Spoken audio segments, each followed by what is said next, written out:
This is one of the most famous medieval documents from Denmark, the Jutlandic law from the mid-1200s. This manuscript and legislation is from the same century as when the Icelandic sagas were written, and the Swedish provincial laws. And yet already this early, Danish had begun to change from the other Scandinavian dialects. In fact, this language is in many ways closer to modern Scandinavian than to Old Norse, which was spoken at the same time in Iceland and Norway. All word final vowels have merged to schwa, and the case system has largely fallen apart. While there are some instances of dative after preposition, lor allande, it has largely fallen out of use, like theri lorn er, and genitive has been reduced to a clitic s attached to nouns regardless of declension, rätuns.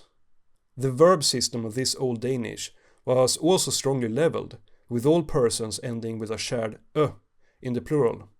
We have, I have, thee have, and so on. Danish evolved rapidly in the Middle Ages, and it wasn't alone. Middle English is well known for undergoing radical changes in its morphology, yet there are exceptions. The book known as The Iron-Bite of Inuit is from the south of England in the mid-1300s, 100 years later than the Jutlandic law. Yet this English is in many ways more conservative than Old Danish.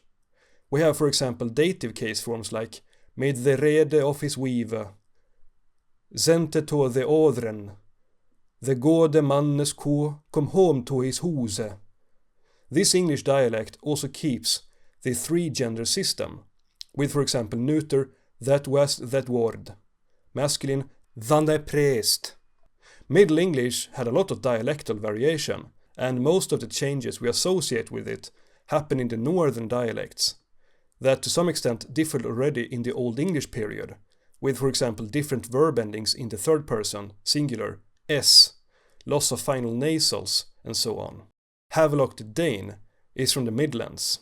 But still, even though this English is somewhat more familiar, it's in many ways closer to Old English than Modern English. Middle English is often surprisingly far from Modern English, even well into the 1300s. Note also that both of these examples of Middle English have barely any French loanwords. Most of the French loanwords in English came when the upper classes began speaking English around the 100 Years' War. Just like in England, there were also dialect differences within Denmark. Comparing the Jutlandic dialect to that of Scania shows a very different language.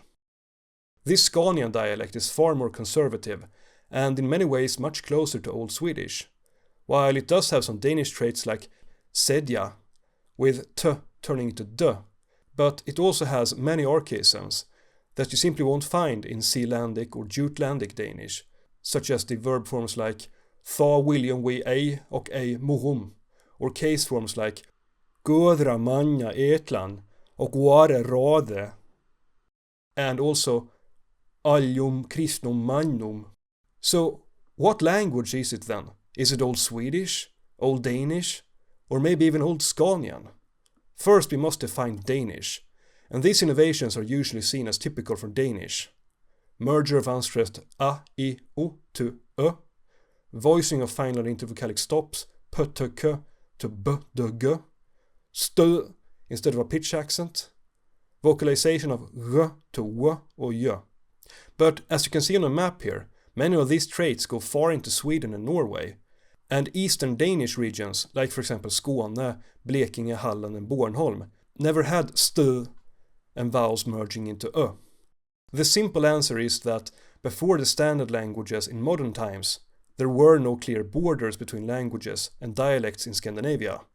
And much like the situation in medieval England, the linguistic landscape is characterized by regional diversity.